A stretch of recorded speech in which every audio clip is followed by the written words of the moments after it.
So today I want to review the 1973 film Lady Snowblood, and I'm very happy to have watched this down at the Metrograph in New York City because I like that they're showing samurai films and also cowboy films, like the violent samurai films and spaghetti western films. And Lady Snowblood is a revenge story, so it's about this woman who whose husband gets killed and she gets sexually assaulted, and then she ends up in prison, and then she has a baby, and she tells and she makes sure that her that the people who are delivering her baby make sure that the baby inherits her vengeance against the people that ruined her life. And the baby becomes this woman named Lady Snowblood, and she carries out her mother's vengeance to the fullest. So automatically, there's a lot of things I want to talk about with this. That, I think first of all, definitely Quentin Tarantino took a lot of things from this movie for Kill Bill. Like obviously the excessive violence. At the ending of the film, there's a masquerade party. When the last of the four people get killed, they get thrown off a balcony, and there's a bloody mess on the floor. And you see like people get thrown off balconies into water. Like in Kill Bill, and then also too the famous shot in Kill Bill where you see the four or five people from the Deadly Fiber Squad looking down at Uma Thurman. You kind of see that same shot in Lady Snowblood, and there are just scenes of people being thrown off hills and rolling down hills and stuff like that, and you kind of see some of that in Kill Bill as well. And definitely the excessive violence in this movie and the excessive blood splatters. You see a lot of that in Kill Bill as well. So definitely there's a lot that's taken. But I would also kind of say that another thing that's taken is that the musical score from Lady Snowblood. There's this very soft music that you kind of hear at a disco bar or at a karaoke bar that's very emotional that Quentin Tarantino samples in Kill Bill. And then also too with Lady Snowblood, there's a lot of things that other things I want to talk about. That I think that overall, the acting in this film is really really good. I think that there's a really great understanding of what every character needs to be. There are characters that are kind of comic relief. There are some characters that are just bad guys, but they're kind of quirky and silly. And then also too that Lady Snowblood, her vengeance and what happens to her at the end of the film makes you really care about her character. You do see her grow from a child that went through training that was abusive, to somebody who became cold hearted with that training and developed into a personality. But also we kind of see the consequences of those types of personalities where you're raised to inherit a vengeance, and just how bad that is, because you're not really living your life, and then ultimately you're not making yourself happy. And sometimes horrible things happen to us, but just to tell our children, what, this horrible thing happened to me, you need to follow through with my vengeance. That's not right, because then that teaches a sense of what, I don't care about your happiness. I care about I just care about I care about what's best for me, and I don't care about what you can contribute to the world outside of vendetta. So it is kind of really selfish. But also too, in Japan and in a lot of Asian countries, there is a sense of honor thy parents' wishes. So obviously, a child being brought to kind of follow their parents' wishes, there was a sense of honor in that. And that's not always right, because again, people should have free will to do what they want. So so definitely very interesting. I will say that there's other things I like about the film. I think the directing's done very well. I think that and the story writing's done very well. I like how there's a lot of twists and turns when she's tracking down these people. You don't know if these people have passed away, or they're covering for themselves, or if some of them commit suicide or whatever. I also kind of like the violence in the film. I think that it's weird when you look back at it. It's definitely a very violent film, but also there are some scenes where you know what, when people are being killed or whatever, it kind of looks very cartoony because it's unrealistic. Or like, you know, there's a scene where somebody gets chopped in half and it legitimately looks like they're a dummy or whatever. Or there's a scene where somebody's being rolled down a hill and it's very, very clear that there's a dummy inside of it. And, you know, it's kind of like we laugh at it now, and I think that it actually is funny to laugh at it because it adds a sense of comic relief. Because, you know, sometimes in stories that are dark, you need some comic relief to kind of not make it so monotone, but there's ways to kind of put it in there. Like the scene where Lady Snowblood is being trained as a little girl, and she has to be in a barrel and be pushed down a hill, and the goal's for her not to fall out of it, because that's in a flashback. It works very, very well.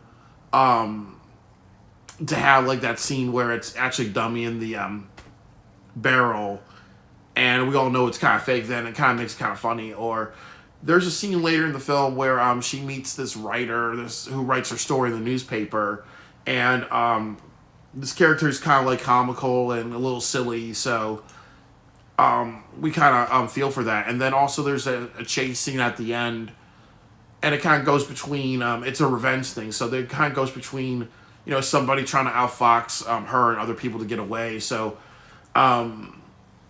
so there's also a sense of you know, it coming off as a little silly and whatever. And because the violence is so over the top and whatever, and I think that that's what you kind of feel with Lady Snowblood. Like, it is an over the top movie. So sometimes when you have comedy and something over the top, you can get away with it.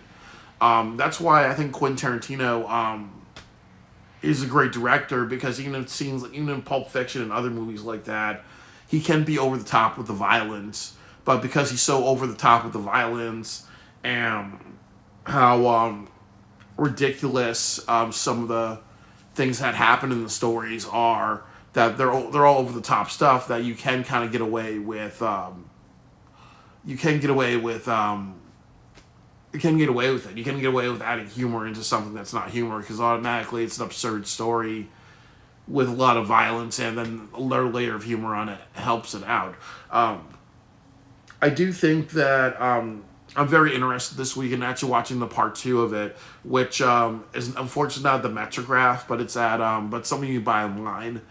And I also will say that the cinematography is amazing. Like, I know a lot of like Japanese movies. They were inspired by Akira Kurosawa and also the director Yojimbo, where you see a lot of things, like you see like railings and structures. So you see a lot of like very, very like tight alignments or a lot of shapes, and it kind of makes you think of Stanley Kubrick films, with how, like, you know, he was very like meticulous about making everything look proportional or geometrical shapes standing out.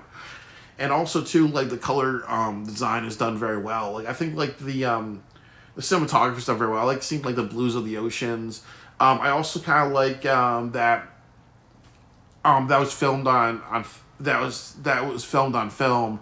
And like, obviously at nighttime you see a lot of film grain in the movie, and a lot of like different textures. So it kind of has a very gritty look, and it kind of works for the movie that they're trying to tell. And then also too with the clothing, like I know this in a lot of Japanese films, is that sometimes you would have people wear pinks and blues and purples, and then, you know, when they get chopped up, you know, they're, you know, like a lot of the blood is like a very vivid but also kind of dark red, so it actually stands out a lot more. So, you know, like, obviously if you have people with really white skin and they have a lot of red blood in their clothes or their hands, it stands out a lot more. So I think that they kind of just knew how to work with colors very, very well. And I would also even say too that, you know, the makeup being like the blood and whatever, I kind of like how they did that as well, because as I said, that it really works as an over the top movie. And and I really, really think that that just kind of works, because even though you see the blood splurts and it's unrealistic, or sometimes people are bleeding and you think it's over, then they're bleeding more blood, it kind of adds to a level of comedy or whatever. But I also kind of think that when they made this film, it really feels like, you know what, they were really successful in telling a revenge story, and make you feel a range of emotions, like sorry for the main character, but also having some times to laugh. Like I really think that this is a movie where I think that people who created it, they did have a lot of fun with it, and they kind of just knew that, just like when you watch the Foxy Brown films, that it's meant to be it's meant to be over the top, and sometimes you can have a little fun with it. But obviously, you need a good director to make sure that the messages are being told. Because if you don't do that, then it can just be too silly, like a 48-hour film project. But I totally recommend Lady Snowblood. If you are a fan of Kill Bill, I would say it's the proto Kill Bill.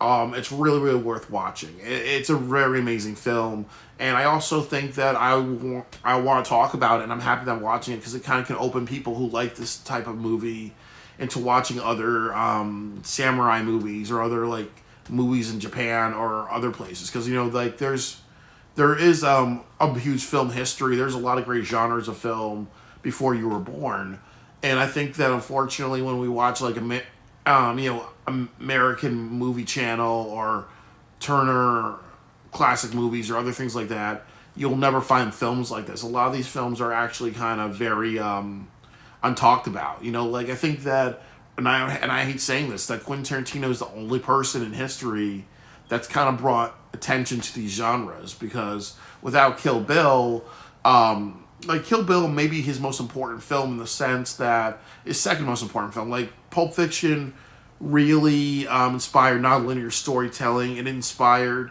giving independent filmmakers more of a voice because of how successful that movie was. His second biggest contribution has to be the Kill Bill films, especially Kill Bill Volume 1, because it really motivated a generation of people to like look at film history and movie history and uncover things like The Good, the Bad, the Ugly, the spaghetti westerns, the samurai films like Seven